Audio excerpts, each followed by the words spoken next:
자, 오늘 첫 번째 나눌 내용은요, 이 정탐에 대한 이야기입니다. 정탐.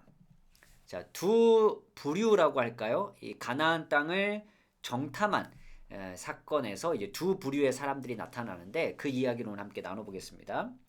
일단 이 이전에 미리암과 아론이 이제 모세를 비방했었죠. 그 사건이 어느 정도 정리되고 그 다음에 하나님께서는 모세에게 가나안 땅으로 이제 정탐꾼을 보내라 이렇게 명령을 하셔서 각 지파에서 선별된 사람들이 40일 동안 이 약속의 땅인 가나안을 정탐하고 그 다음에 바란 광야에 있는 가데스에서 모여 보고를 합니다. 근데 우리가 너무 잘 알고 있는 것처럼 이제 두 부류로 보고가 나눠집니다. 한쪽은 부정적인 보고이고요. 한쪽은 이제 긍정적인 보고입니다. 근데 부정적인 보고의 사람들이 훨씬 더 이제 우리가 많다는 걸 알고 있죠. 자, 근데 그 사람들이 어떤 말로 그 정탐을 보고했냐면 이렇게 말을 했습니다. 민수기 13장에 나오는데요. 이스라엘 자손 앞에서 그 정탐한 땅을 악평했습니다. 악평하여 이르되 우리가 두루 다니며 정탐한 땅은 거주민을 삼키는 땅이다. 거기서 본 모든 백성은 신장이 장대한 자들이고 그 신장이 장대한 자들을 표현하는 어떤 단어들이 네피림, 후손인 아낙 자손의 거인들을 보았다. 이렇게 이야기합니다. 자, 네피림에 대해서는 그리고 앞에 제가 우리 컨텐츠를 또 다룬 적이 있기 때문에 그 영상을 이제 참고하시면 좋겠어요. 여기 네피림이 창세기 6장에 있었던 그 네피림과 과연 동일한 인물일까에 대해서는 여전히 논쟁이 좀 있습니다. 왜냐하면 노아의 홍수 때 노아의 가족만 제외하고 모두가 다 죽었기 때문에 그 후손이라고 볼 수 있을까? 근데 뭐 새롭게 또 이 네피림이라고 불릴 수 있는 사람들이 생겨났을지도 모르죠. 근데 이 사람들이 실제로 누군지 모르지만 어쨌든 이제 거인들의 어떤 사람들이라는 그 고대인들의 사고 속에 녹아 있는 그런 사람들인 것 같아요. 그런 표현인 것 같습니다. 그래서 네피림이라 하면 그냥 그들에게는 거인들이라고 하는 인식이 이미 그냥 딱 자리 잡혀 있었던 것 같습니다. 그래서 그 네피림과 관련 있는 이제 아낙자손, 그 거인들이 거기에 있다. 그 사람들을 보니까 우리는 너무 작다. 그래서 이건 갈 수 없는 거다. 이런 이제 이야기를 하죠. 그래서 그 땅을 칠 수 없다라는 이야기를 이제 사람들이 합니다. 자, 그런데 여기서 사람들이 했던 말 중에 굉장히 악평하는 말 중에 하나가 바로 요거죠. 그 거주민을 삼키는 땅.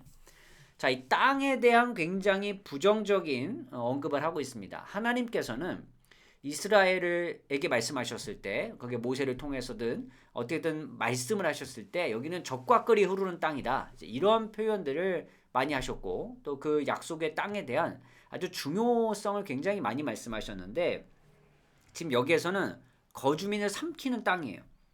그러니까 오히려 안전할 수도 없는 땅이며 우리가 가면 죽을 수도 있는 땅이라는 생각을 가지고 이제 그 땅에 대한 악평을 하기 시작합니다. 자, 이 사람들이 또 많은 사람들이 이렇게 평가를 했기 때문에 그들의 의견이 맞을 수도 있습니다. 당연히 맞을 수도 있고요. 그들의 표현이 정확할 수도 있습니다. 하지만 그렇게 보고하지 않은 사람들이 있다는 건 우리에게 굉장히 중요한 일이 아닐까 생각합니다. 자, 그렇게 이야기했던 사람, 그러니까 긍정적으로 말했던 사람은 여호수아와 갈렙이다라고 이제 우리가 알고 있죠. 근데 여호수아와 갈렙의 이야기를 우리가 한번 들어보겠습니다. 자, 그런데 그 중에서 특별히 이제 구절을 우리가 신경 써서 봐야 되는데 먼저 6절, 7절, 8절 보면요. 그 땅을 정탐한 자 중 눈의 아들 여호수아와 여분네의 아들 갈렙 자기 옷을 찢고 회중에게 말합니다. 이제 설득을 하는 과정을 가는 거예요. 우리가 두루 다니며 정탐한 땅은 심히 아름다운 곳이라.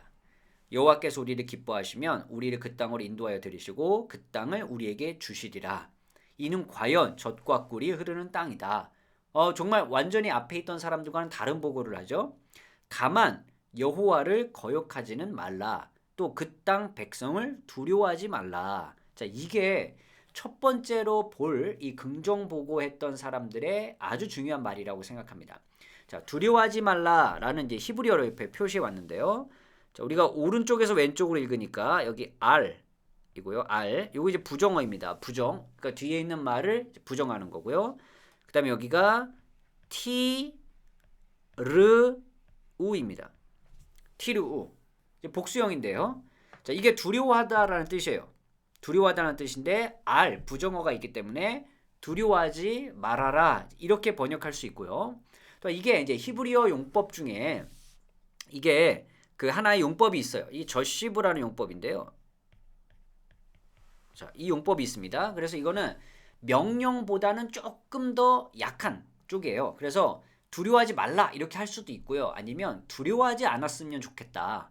이렇게 말하는 표현일 수도 있습니다. 근데 어쨌든 중요한 건 두려워하지 말라고 이제 말하고 있습니다. 자, 그런데 이 말이 왜 중요한지에 대해서 제가 이제 설명을 드리겠습니다. 이 말을 우리가 이미 본 적이 있습니다.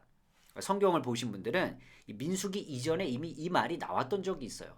물론 구약 성경 곳곳에서 이 문장을 우리가 발견할 수 있지만 이전에 어디에서 이 문장을 봤냐면 바로 여기 출애굽기 14장 어디냐면 홍해 앞에서예요. 홍해 앞에서 모세가 이런 말을 합니다. 모세가 백성에게 이르되 너희는 두려워하지 마라. 알 티르우 가만히 서서 여호와께서 오늘 너희를 위하여 행하시는 구원을 보라. 너희가 오늘 본 애굽 사람을 영원히 다시 보지 아니하리라. 자, 여기 이미 있습니다. 자, 그럼 여호수아와 갈렙은 모세와 함께 출애굽을 해서 이 홍해 앞에 다다랐을 때 사람들은 모세를 죽이려고 했지만 모세가 하나님으로부터 받은 어떤 응답 그리고 그가 해야 할 지도력으로서의 어떤 모습을 보여줄 때 이 말을 했던 것을 그들은 기억했을 겁니다. 자, 그리고 여호수아와 갈렙이 이 광야의 시간을 지나서 여기까지 오는 동안 이 일이 우리가 뭔가 자원해서 했거나 아니면 우리가 뭔가 스스로 나가야 되겠다는 결단을 해서 나왔거나 이런 게 아니라 처음부터 이 모든 과정에 하나님의 역사가 있었다는 것을 분명히 이들은 느끼고 있었을 것이고 그걸 믿고 있었을 것이고 그걸 경험했을 겁니다. 그래서 지금 이 위기 앞에서 홍해의 경험을 했던 이스라엘을 설득하기 위해서 다시 한번 그들의 경험 속에 녹아있는 신앙의 언어를 말해주고 있는 중입니다. 그러면 백성들이 이 말을 들었을 때 홍해 앞에서 모세에게 들었던 말을 다시 한번 상기하지 않았을까요? 두려워하지 말라. 알 티르우. 그럼 백성들이 듣자마자 저 말 모세에게서 들었었는데 자, 그런데 생각해 보니까 그때도 홍해가 앞에 있었고 뒤에는 자신들을 쫓아오는 이집트의 군사들이 있었던 그 상황을 분명히 기억했을 겁니다. 그리고 하나님께서 어떻게 그때부터 지금까지 쭉 역사에 오셨는지에 대한 기억을 다시 한번 되살렸을 겁니다. 그렇기 때문에 긍정보고를 할 수 있었던 그러니까 부정보고를 했던 사람들의 말이 진짜일 수 있습니다. 거기에 네피림의 후손인 아낙자손이 있을 수 있고요. 그 땅이 굉장히 위험한 땅일 수도 있고요. 뭐 우리가 진짜 메뚜기처럼 작아 보일 수 있어요. 실제 그런 일이 처럼 보일 수 있겠지만 그런 상황에 놓여 있어도 여호수아와 갈렙에게 더 중요한 건 이 모든 일은 하나님께서 행하고 계신 중이기 때문에 우리는 그분의 인도하심 따라서 살아가면 돼. 근데 그거를 설득하기 위한 말로 두려워하지 말고 두려워하지 마십시오 라는 말을 쓴 겁니다. 그들의 신앙의 언어, 고백의 언어를 사용한 것이죠. 그들의 경험 속에 녹아있는. 자, 이것이 바로 이 상황 안에서도 하나님을 믿기 때문에 할 수 있었던 그들의 신앙의 언어였다라는 말씀을 드릴 수 있을 것 같습니다. 그런데 이 단어만을 가지고 이 문장만을 가지고 그들이 긍정복을 했던 것이 아니라 하나가 더 있었어요. 그게 뭐냐면 이 구절 지금 봤던 구절의 조금 더 뒤에 있는 그들은 우리의 먹이라 그들의 보호자는 그들에게서 떠났고 여호와는 우리와 함께 하시느니라. 자, 여호와는 우리와 함께 하시느니라. 자, 이것도 한번 오른쪽에서 왼쪽으로 읽으면서 한번 해보겠습니다. 자, 바. 그 다음에 야훼로 읽을 수도 있고요. 이제 아도나이로 이제 많이 읽습니다. 바 아도나이. 자, 그 다음에 이타누. 자, 이타누입니다. 이타누. 물론 여기 발음을 이제 티귿으로 쓸 수도 있습니다. 티읕으로 이타누. 자, 그러면 여기는 지금 앞부분은 여기는 이제 야훼가 되겠죠. 그 다음에 여기는요 우리와 함께입니다. 물론 히브리어는요 임이라는 단어로 누구누구와 함께 이런 용어를 쓸 수 있지만 이제 여기 에트로도 이렇게 쓸 수 있습니다. 자, 그러면 야훼께서 우리와 함께 여기까지만 딱 있는데 요건 이제 히브리어로 명사 문장이라고 부르고요. 이렇게 동사가 없을 경우에는요 무엇이다 라는 흔히 비동사를 넣어서 이렇게 문장을 완성시킵니다. 그래서 야훼는 여호와는 우리와 함께 계시다. 그런데 이거보단 이제 시제상 보면 함께 계실 것이다. 이게 좀 더 맞겠죠? 근데 앞에 또 접속사가 있습니다. 바라고 하는. 그래서 그들의 보호자는 그들에게서 떠났다. 하지만 아니면 그러나 여호와는 우리와 함께 하신다. 라고 딱 이야기하는 겁니다. 자, 그런데 이 말이 또 왜 중요한가? 이것 또한 바로 출애굽에서 그들의 어떤 경험 속에 녹아 있었던 신앙의 언어입니다. 여러분 제가 이제 출애굽기를 다룰 때 모세의 거절 속에서 하나님이 어떻게 반응하셨는지에 대한 그 설명을 드린 적이 있어요. 거기에는 하나님의 이름, 이 야훼와 관련된 여호와와 관련된 내용들을 쭉 설명드렸는데 그때 나왔던 내용도 바로 여호와라는 그 이름, 여기에 나와 있죠. 야훼라는 이 이름은 비동사로서 그분의 존재를 나타내지만 그것이 곧 함께 하신다는 의미와 밀접한 연관이 있다는 걸 설명드린 적이 있습니다. 그리고 하나님께서는 이 출애굽의 특히 10가지 재앙을 통해서 이로써 내가 야훼인 줄 알리라. 이 문구를 몇 번이나 사용하시면서 그 재앙을 통해서 사람들이 여호와가 누구신지를 알게 될 거라는 말씀을 반복해서 하신 적이 있어요.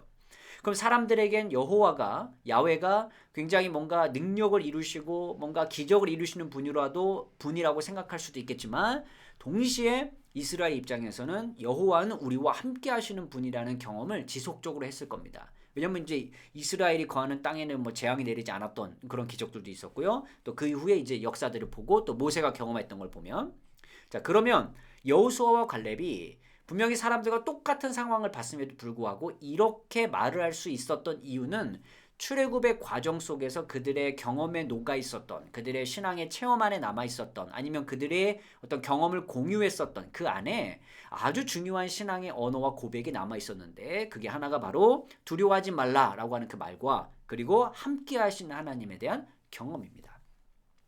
그래서 성경에 나타난 많은 인물들은 상황 때문에 뭔가 두려움이 사로잡히거나 뭐 그럴 수 있죠. 당연히 사람이니까. 근데 그것 때문에 무너지고 이런 것보다 하나님은 이 상황에서 어떻게 역사하실까에 대한 신뢰, 기대, 믿음을 훨씬 더 가지고 있었습니다. 그리고 그걸 사람들 앞에 신앙의 언어로 고백을 한 것이죠. 그렇기 때문에 믿음의 눈을 갖는다는 것, 신앙의 눈을 갖는다는 것, 이런 건 결국 이런 신앙의 고백을 통해서 우리가 또한 배우고 또 드러날 수도 있고 또 그걸 통해서 성숙해져가는 과정들을 밟을 수 있다라고 생각합니다. 그러니까 여호수아와 갈렙도 이 과정 속에서 분명히 배우고 경험한 것이죠. 여러분 우리가 인생을 살다 보면 당연히 힘든 일 생깁니다. 그리고 뭐 이런 상황처럼 눈에 갑갑한 일 생길 겁니다. 그런데 그 상황 너머에 계신 하나님을 우리가 믿고 또 그분을 신뢰한다면 우리는 그 상황 속에서 어떤 신앙의 언어를 고백할 수 있을까요? 그 신앙의 언어는요, 우리가 경험한 그 경험 속에서 나올 수도 있겠지만 우리가 함께 신앙을 공유하고 나누는 그 공동체 안에서 누군가의 신앙의 언어가 나에게 좋은 자극이 될 수도 있습니다. 또 그것이 내 마음에 이렇게 남을 수도 있을 것 같고요. 그래서 저는 오늘 이 가나안 정탐과 관련된 이야기에서 신앙의 언어라고 하는, 신앙의 고백이라고 하는 이 용어가 상당히 중요하다는 것을 강조하면서 오늘 이 이야기를 좀 정리해드리고 싶습니다. 그래서 마음에 소망하기로는 우리 모두 안에 어떤 신앙의 고백적 언어가 풍성해질 수 있었으면 좋겠습니다. 그것이 우리가 이런 어려움에 처해 있을 때 우리가 그걸 이기고 나갈 수 있는 힘, 하나님을 신뢰할 수 있는 믿음, 견고하게 주만 바라보고 갈 수 있는 마음, 그런 우리의 신앙들로 또 잘 표현되고 또 우리에게 그렇게 도전이 될 수 있다면 우리도 그런 신앙의 길을 끝까지 잘 걸어갈 수 있지 않을까 생각합니다. 여러분 저는 이렇게 가나안 정탐의 이야기를 마무리 드리고 싶고요. 여러분은 이 본문을 보시면서 어떻게 생각하시는지 또 제 이야기를 듣고 어떤 의견이 있으신지 함께 또 나눠주시면 감사하겠습니다.